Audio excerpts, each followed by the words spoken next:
Muitas vezes a gente pensa que Natal é só no dia 25, né? Teve a festa, teve a ceia, tem gente que até no dia seguinte já está guardando as coisas de Natal, né? Tem alguns que seguem a tradição e vão guardar as coisas de Natal lá no dia 6 de janeiro. E tem gente que esquece e fica o ano todo, né? O ano todo é Natal. De certa forma, essa pessoa não está errada. E é o que eu queria falar hoje. Né? Por quê? Porque a nossa ideia é que a gente deve celebrar sim o Natal o ano inteiro. E eu quero convidar você então para esse momento de reflexão, acompanhar comigo a leitura de Isaías 12. É um capítulo pequeno, Isaías 12, diz a palavra do Senhor. Naquele dia você dirá: graças te dou, Senhor, porque ainda que tiraste contra mim, a tua ira se retirou e tu me consolas. Eis que Deus é a minha salvação, confiarei e não temerei, porque o Senhor Deus é a minha força e o meu cântico, ele se tornou a minha salvação. Com alegria vocês tirarão águas das fontes da salvação. Naquele dia vocês dirão: deem graças ao Senhor, invoquem o seu nome, tornem conhecido entre os povos os seus feitos. Anuncie que é excelso o seu nome. Cantem louvores ao Senhor, porque ele fez coisas grandiosas. Saiba-se isto em toda a terra. Exultem e gritem de alegria, ó moradores de Sião, porque grande é o Santo de Israel no meio de vocês. Palavras do Senhor. Pai, ilumina nesse momento a explanação da tua palavra, que ela encontre o Senhor no nosso coração terra fértil e que, como boa semente, cresça e multiplique a semente. Nós oramos em nome de Jesus. Amém. O fato é que o Natal é bom. Para algumas pessoas traz memórias não muito boas. Tem gente que fica mais triste, mais chateado na época de Natal, mas na sua grande maioria, né, as pessoas olham o Natal como algo bom. E aqueles que ficam tristes, na verdade, estão tristes porque para elas o Natal não é mais tão bom. Perdeu-se pessoas, perdeu-se significado. E o importante talvez seja ressignificar isso. E à luz de tudo isso, é muito importante a gente pensar. Nós falamos ao longo desse mês sobre um ano, né? O mundo sem Natal, sobre quem é esse Jesus que a gente celebra no Natal. E hoje eu queria trazer para você, após a celebração então do Natal, esse cântico que vai falar um pouquinho para a gente sobre o que a gente deve ocasionar em nós a celebração do Natal. E eu queria pensar com você que esse cântico que a gente leu, por mais que ele seja curtinho, ele é muito significativo. Dentro dele, nós temos 2 salmos ou 2 cânticos. Do versículo 1 ao verso 3, nós temos um cântico. E do versículo 4 ao 6, outro cântico. São 2 cânticos dentro de um único cântico. E a gente vai entender melhor aqui. Porque ambos, os 2, são a expressão de gratidão pela libertação do Senhor. Os eruditos aí do Antigo Testamento, eles veem essas 2 canções como uma alusão ao livramento e ao experimento que Jerusalém teve na época do rei Ezequias. Quando Senaqueribe, rei da Síria, lembra? O grande império assírio que estava lá às portas, como eu expliquei semana passada, foi subitamente forçado a recuar. Está lá em Isaías de 36 a 39. Pode ser? Pode.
cativeiro da Babilônia, ou ainda o nascimento do próprio Jesus.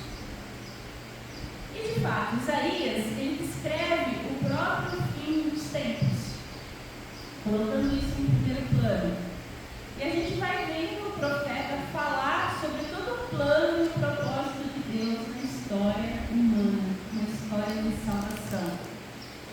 Então Isaías, ele pôde, com efeito, ver na sua época, quando, por causa da vida e da obra de Cristo, o Messias prometido de Israel. O pecado, seus efeitos, que eram seriam totalmente erradicados, e uma nova terra, uma terra de paz, que seria estabelecida e que será estabelecida no futuro. Eu queria pensar com você que Isaías apresenta aqui duas coisas importantes nesse pequeno livro. A primeira parte, que é o versículo 1 e 2, eu queria pensar com você sobre a motivação para celebrar o Natal, que é o que ele fala um pouquinho aqui. O que principalmente se celebra no Natal é a provisão do Senhor para a salvação do pecador. Esse é o motivo. Deus proveu a nossa salvação. E isso está claro no hino de abertura e no desdobramento dele, Então, naqueles dias vocês cantarão: eu te louvarei ao Senhor. Estavas irado comigo, mas tua ira passou. Agora tu me consolas. Vejam, Deus veio me salvar. Confiarei nele e não terei medo. O Senhor Deus é minha força e meu cântico, ele me deu vitória.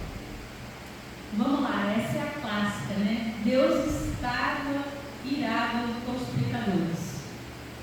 E a gente às vezes ouve isso e fica assim: como assim? Mas é isso que Isaías deixa claro. Que embora Deus tivesse prometido que a sua ira logo iria passar e os assírios seriam destruídos, a Síria ainda estava por vir com a vara da ira do Senhor sobre Judá, que é o que ele fala mais para frente no capítulo 10, ou melhor, antes, nós estamos no 12. E assim é ainda hoje. Como assim, pastor? Embora haja promessa de que o pecado será totalmente destruído, ele ainda nos castiga. A gente ainda sofre os efeitos do pecado na nossa vida, nas estruturas da nossa sociedade, na nossa família, na nossa igreja. Então, essa vara da ira ainda está sobre nós de alguma forma. Todos nós violamos a lei de Deus. E podemos esperar que a ira dele caia com justiça sobre nós, pecadores. A ira de Deus, ela será revelada contra toda impiedade humana. Isso é um fato. Se nós olharmos ao redor, a gente pode ver por nós mesmos.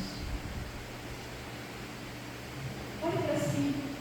Se a gente olhar para dentro de nós, dos estragos do pecado na nossa vida, na nossa família, nos nossos relacionamentos, infelizmente é algo que é real.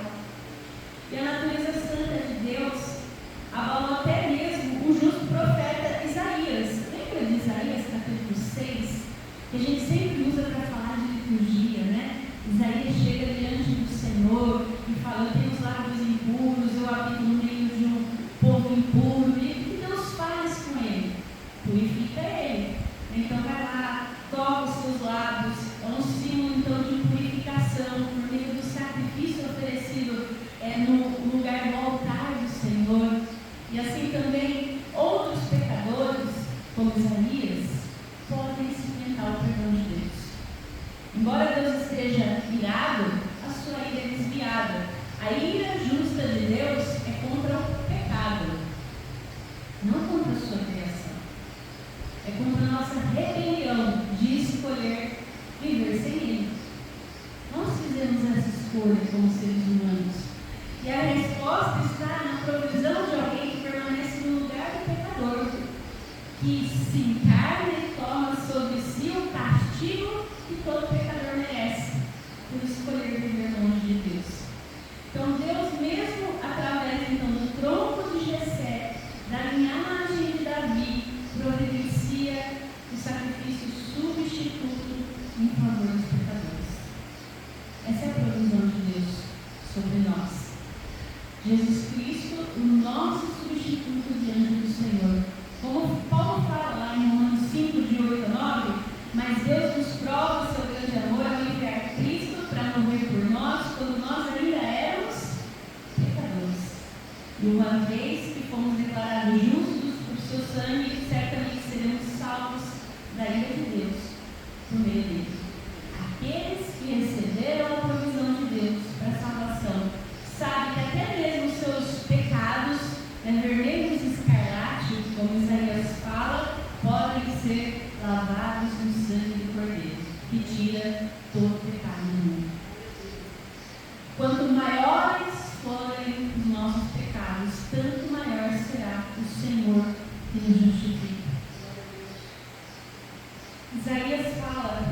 no verso 6, todos os habitantes de Sião celebrem em voz alta, pois grande é o santo de Israel que vive em nosso meio. Todos os habitantes de Araraquara celebrem em alta voz. Todos os membros da IPI de Araraquara, todos nós que aqui estamos, celebremos. Porque todos nós, sem exceção, somos pecadores. Às vezes a gente acha que o nosso pecado é um pouquinho menos ruim que o do outro. Mas é pecado do mesmo jeito. Então, nesse sentido, o poder de Deus, a provisão de Deus, é o motivo para a gente celebrar o Natal o ano inteiro. Porque se Ele não tivesse nascido, se encarnado, o que seria de nós? Estaríamos aqui, como muitos estão, e como às vezes a gente tenta fazer, se justificando através de boas obras. Ah, eu sou pecador, eu minto, mas eu dou o dízimo. Ah, eu adoro a fofoca, mas eu dou os alimentos na cesta básica. Então, o que eu faço? Eu troco um pecado por uma justificação. A gente tem essa questão de fazer isso. Ou não, é só eu. A gente sempre faz, a gente adora negociar com Deus, a gente esquece que é graça. Não é pelo que eu faço, não é trocar um pecado por algo bom que está tudo certo. Não são as minhas boas ações que me justificam, é o sangue de Cristo. Então o poder do Senhor é que assegura que mesmo os mais miseráveis podem encontrar perdão, confiando nas suas promessas de salvação através de Jesus. E essas pessoas não devem fazer nada, além do que? De cantar louvores, dar graças pelo amor e pela misericórdia de Deus. Porque em Cristo Jesus, Deus nos concedeu perdão e nos ofereceu satisfação. Ouça mais uma vez o que diz, eu vou voltar aqui, o verso 2. Eu vou ler aqui em uma outra tradução que está um pouquinho diferente da minha. Mas fala assim: vejam, Deus veio me salvar. Confiarei nele e não terei medo. O Senhor Deus é minha força e meu cântico, Ele me deu vitória. Com alegria vocês beberão das fontes da salvação. Salvação do quê? Salvação da ira de Deus. Que é o que nós mais precisamos. A gente se esquece disso. Deus não criou o pecado, Ele não ama o pecado. Em última instância, Ele está irado. E é interessante porque Isaías ele faz uma construção em todo o seu livro, sobre essa questão da água, da água da vida. Com alegria vocês beberão a água das fontes da salvação. A água que é um símbolo que Isaías gosta de usar para expressar as bênçãos da salvação que a gente recebe. E aí, eu queria mostrar para você. Eu separei 3 textos. Isaías 41, de 17 a 18, Isaías 55, 1 e verso 10. Ele fala assim no primeiro texto: quando os pobres e necessitados procurarem água e não a encontrarem, e tiverem a língua ressequida de sede, eu, o Senhor, os ouvirei. Eu, o Deus de Israel, jamais os abandonarei. Abrirei rios para eles nos planaltos e lhes darei fontes de água nos vales. Encherei o deserto de açudes e a terra seca de mananciais. Isaías 55. Alguém tem sede? Venha e beba. Mesmo que não tenha dinheiro, venha, beba vinho ou leite. É tudo de graça. Isaías 55:10. A chuva e a neve descem dos céus e na terra permanecem até regá-la, fazem brotar os cereais e produzem sementes para o agricultor e pão para os famintos. A salvação do Senhor em Jesus Cristo aplaca a ira de Deus, então, e satisfaz o Senhor, assim como a água mata a sede. Nesses dias de verão intenso, o que a gente mais tem é sede. E como é gostoso tomar um copo de água fresca. Quando você sai esse sol escaldante de Araraquara, e a gente faz a melhor coisa. E é interessante porque essa ideia, então, da água que mata a sede, que rega os campos, que faz brotar fartura de alimentos na terra, também é a que a gente conhece, a gente cantou, né? Que é aquela ideia de Jesus quando ele encontra a mulher samaritana, junto ao poço de Jacó, que está lá em João 4. E Jesus diz assim: quem bebe dessa água logo terá sede outra vez, mas quem bebe da água que eu dou nunca mais terá sede. Ela se torna uma fonte que brota dentro dele e lhe dá a vida eterna. O que a mulher samaritana mais procurava era a água de salvação para aliviar a sua sede espiritual. Essa sempre foi a maior necessidade dos pecadores, em todas as épocas. Procurar satisfação. É o primeiro hino do profeta Isaías que nos apresenta uma visão clara dessa realidade. O ser humano precisa de perdão, precisa de satisfação. E tudo isso nós só encontramos em Cristo. Não são as nossas justificativas. E note mais duas coisas, né? Ainda no Antigo Testamento, a forma de se obter os benefícios do Senhor e a prova de que os recebeu, como é? Não é essa negociação com Deus. A forma de se obter o perdão e encher-se da satisfação do Senhor é pela fé. Já no Antigo Testamento, ou ainda no Antigo Testamento, porque ele fala assim, ó, Deus veio me salvar, confiarei nele, não terei medo. O que é isso? Fé. Eu vou confiar no meu Senhor, porque ele veio me salvar. E a prova de que se recebeu o perdão pela fé e nele se obter satisfação com a salvação é que nele nós seremos voltamos, né, com alegria. Com alegria vocês receberão das fontes de salvação. É fé e alegria. A anunciação do Senhor traz isso para a gente. E aí a gente pode dizer que a gente tem, no segundo hino, então, a reação que o Natal deve provocar em nossas vidas. Por quê? Porque se o primeiro cântico de Isaías 12 nos informou da motivação que a gente tem para celebrar o Natal, que é a salvação, que é o ano inteiro, que é a vida inteira, em Cristo, a gente tem então perdão e salvação. A gente não precisa ficar nessa dinâmica desesperada, né, de realizar boas obras para fazer um caixa com Deus para poder ser salvo. Não depende da gente.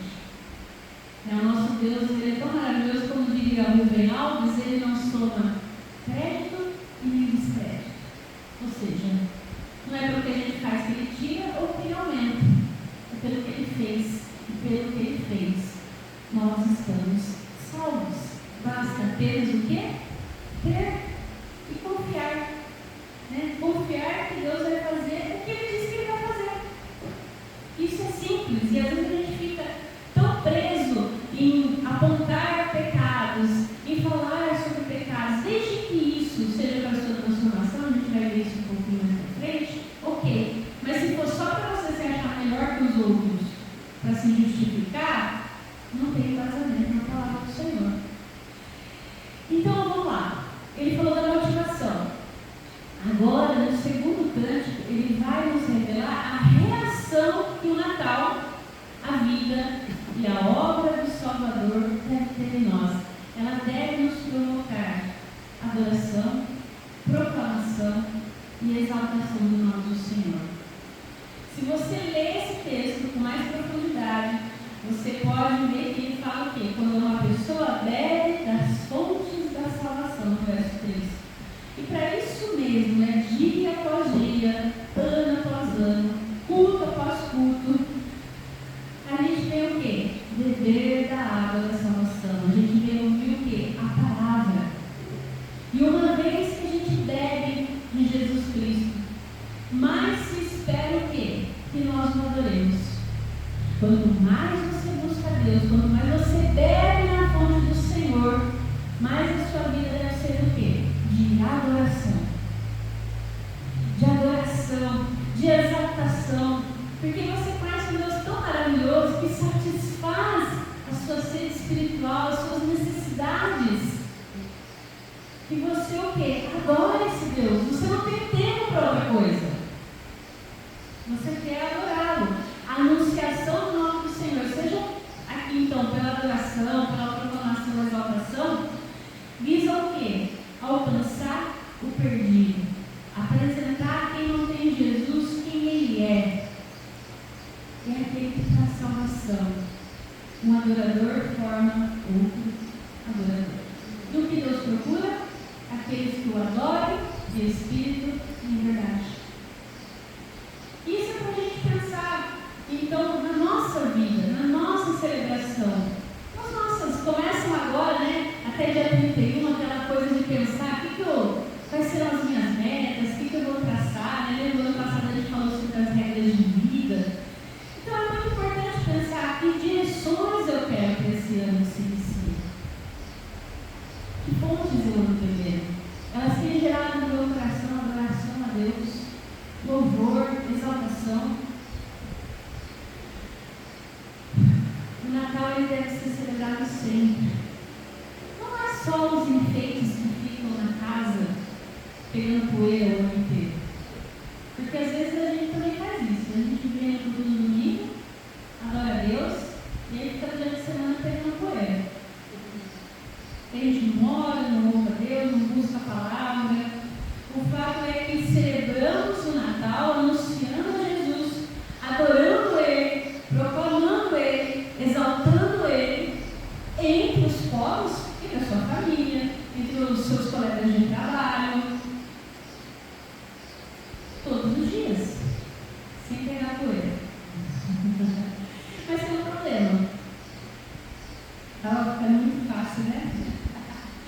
Só consegue então celebrar de fato, viver o Natal inteiro, a vida inteira, aqueles que se mantêm bebendo das fontes da salvação. Como assim? Sedento e com a boca seca, ninguém consegue celebrar o Natal. Olha aí, vamos ler de novo. Eu vou ler agora do 2 ao 5. Vejam, Deus veio me salvar, confiarei nele e não terei medo. O Senhor Deus é a minha força e meu cântico, Ele me deu vitória.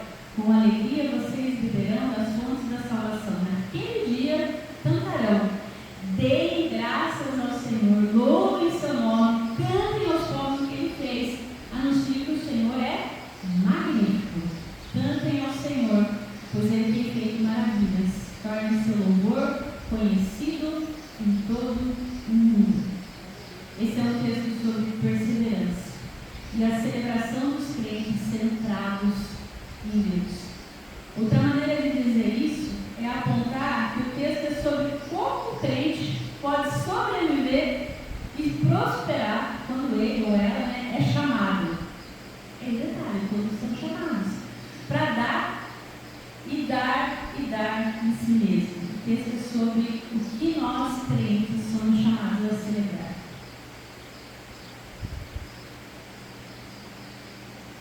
Porque secos, sedentos, a gente não vai conseguir. E a chave para a perseverança na vida cristã está aí no verso 3, que eu vou repetir mais uma vez.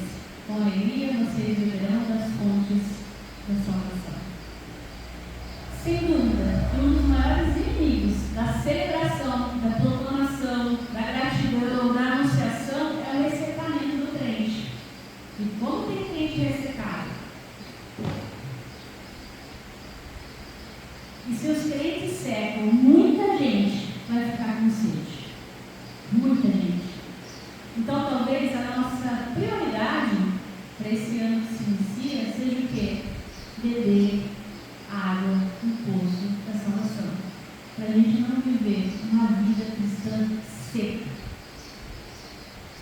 Que só sabe apontar o pecado do outro. Que só sabe ser ingrato. Nada está bom, nunca está bom. Não tem uma palavra de adoração, de proclamação. É só murmuração. Mas a gente não conhece ninguém que é assim, né? Ainda bem, louvado seja Deus. Eu queria pensar com você um pouquinho, alguns minutos sobre essas fontes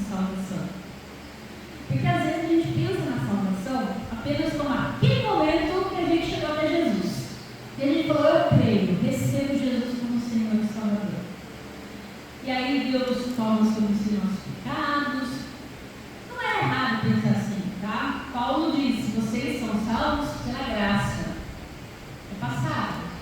É de uma vez por todas. Mas isso não é tudo. Porque Paulo também diz lá em 1 Coríntios 1,18 que para nós que estamos sendo salvos, a cruz, é o poder de Deus. Ou seja, nós estamos sendo salvos. Como assim? A salvação é uma obra presente, constante na nossa vida. Ela está acontecendo agora, também. No nosso coração, não foi só lá no passado.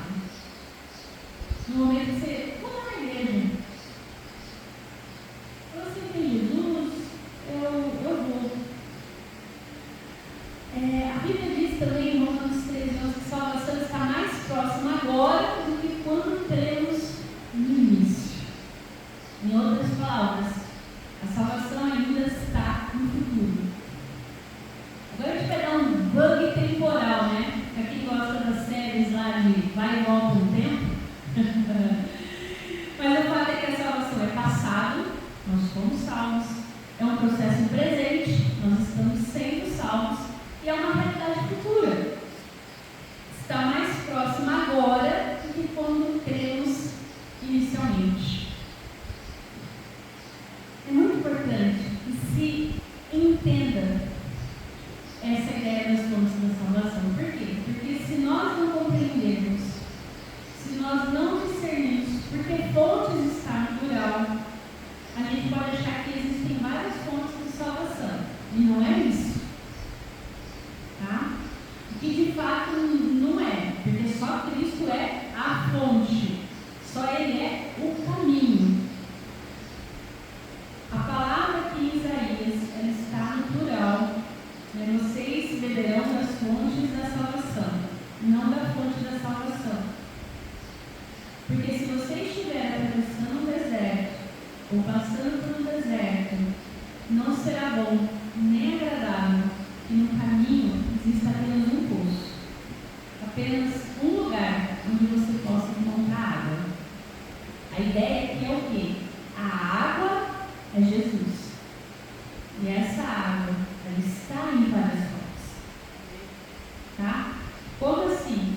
Ou seja, quando você passa no deserto, quando você caminha por um lugar, quando vamos supor, você vem da sua casa até aqui, imagine que você vem da sua casa até a igreja de a pé.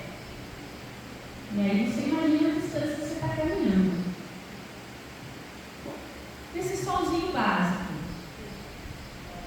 Talvez você precise parar para tomar água em alguns lugares. Ela continua sendo água, mas ela vai ter lugares diferentes. Você vai parar no lugar para comprar uma garrafinha de água mineral, ou você vai passar em algum lugar que tem bebedor e encher a sua garrafinha. Ou seja, são várias fontes ao longo do caminho. Porque às vezes essa ideia de deserto é muito distante, né? Muito fora do nosso contexto. Porque senão você vai chegar aqui no mínimo desidratado. Ou seja, os poços da salvação são plural.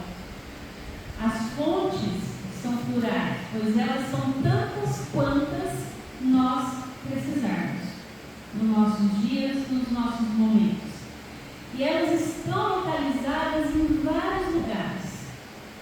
E isso é maravilhoso. Olha como o nosso Deus é misericordioso e amoroso. É fácil falar, Deus está irado. Só que você vê que Ele não expressa essa ira. Na verdade, Ele expressa graça. Porque Ele já colocou em Jesus Cristo na cruz a sua ira. Então, a ira de Deus, que é aquela ideia dele fulminar a gente vivo, foi levada na cruz por Cristo. Hoje Ele expressa a sua graça. E tudo isso é simples e profundo, porque eu até coloquei aqui, Cristo é a nossa salvação. E as fontes da salvação são os lugares, são as pessoas, são as ocasiões em que nós nos aproximamos dele e bebemos das fontes da sua verdade, do seu poder, do seu amor e da sua glória. Quantas vezes você estava se sentindo seco,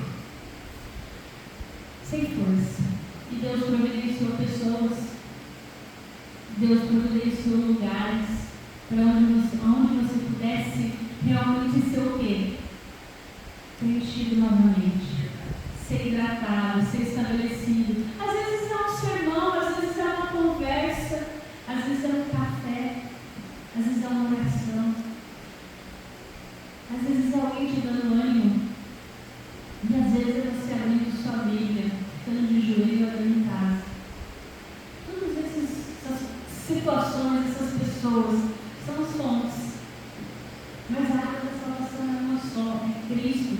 E não há lugar, nem momento em que Ele não esteja pronto para nos encontrar e nos socorrer e matar nossa sede. Não há. É disso que Isaías está falando. Vejam, Deus veio nos salvar. Confiarei nele e não terei medo. O Senhor Deus é minha força e meu cântico. Ele deu vitória. Com alegria vocês beberão das águas da salvação. Cristo é a nossa salvação. E as fontes da salvação são os lugares, são as pessoas, são as ocasiões que nos aproximam dele. E aí vale a gente refletir. Se as pessoas com quem nós nos relacionamos, se os lugares onde nós vamos, se as ocasiões da nossa vida nos levam para mais perto dele, ou não. Fazer uma avaliação sobre isso. Porque há tantos poços no deserto quanto há atos de disposição de Deus para nos salvar. Olha que coisa maravilhosa. A salvação não é apenas um ato então passado, presente ou futuro. E aqui eu queria pensar com você algo mais amplo. A salvação é também as rotas ou os caminhos designados por Deus pelos oásis através do deserto, que se inicia na salvação, que é a fuga do Egito, que ele está fazendo a missão, e se estende até a nossa chegada no céu, ou a entrada na terra prometida. Se você faz como a sua primeira prioridade beber das fontes da salvação todos os dias, você nunca perderá o caminho do deserto. Você nunca vai ficar ressequido. Espero que não. Espero que não, porque todos nós, em algum momento da nossa vida, vamos passar por desertos, por dificuldades, por lutas, por dores, por situações que a gente vai estar realmente colhendo coisas que a gente não plantou às vezes. E às vezes é coisas que a gente plantou mesmo. Que nós somos vítimas, né, do pecado do outro e dos nossos próprios pecados, dos nossos desejos também pecaminosos, corrompidos pelo pecado. Mas em última instância, passar pelas fontes de vida realmente nos tornará pessoas mais parecidas com Jesus. Isso é celebrar o Natal todos os dias. E nunca nos falte a água da vida. E nunca falte fonte para você beber nessa vida. Que Deus continue enviando pessoas para te animar, fortalecendo a sua fé. Que realmente você possa encontrar lugares onde você se sinta acolhido. Onde sempre tem um copo de água para você. Onde você se satisfaz. Coração satisfeito em Jesus, vê a sua vida sendo transformada pelo poder do Evangelho. Pela verdade que Jesus veio, viveu, morreu e ressuscitou para nos salvar. E que nos torna cidadãos de um reino de vida, onde as ações geram vida. E a água, você quer? O que a gente precisa para a vida? Água. Você pode ficar sem comer, mas sem beber água não. É mais fácil morrer de desidratação do que de fome. Então, que a gente possa realmente depositar toda a nossa expectativa de vida, toda a nossa sede no Senhor. Que a gente possa celebrar o Natal o ano inteiro, nas nossas realidades, no momento da doença, no momento dos relacionamentos difíceis, no momento em que a gente não sabe que decisão tomar, a gente possa buscar na fonte realmente saciedade. Para que a partir disso nós sejamos aqueles que levam água para os outros. Essa é a lógica. Qual é a lógica da mulher samaritana lá? Ela encontra com Jesus, ela tem a sua vida transformada, ela vai e fala de Jesus para a cidade inteira. Se você gosta do The Chosen, você vai ver que lá ela fica falando para todo mundo. Então Jesus chega agora que os personagens falam assim, tá bom, você já falou. Não estou falando para você ser um chato crente da festa de final de ano e de ano novo, por favor, tá? Mas que as pessoas possam olhar Jesus na sua vida, olhar e ver que tem alguma coisa diferente nessa pessoa. E quando a gente tiver a oportunidade, a gente fala de Jesus, a gente fala que Jesus fez na nossa vida, o que Ele está fazendo e o que Ele fará. Então, o Natal não foi só de isso. Como cristãos, que a gente possa celebrar o Natal o ano inteiro.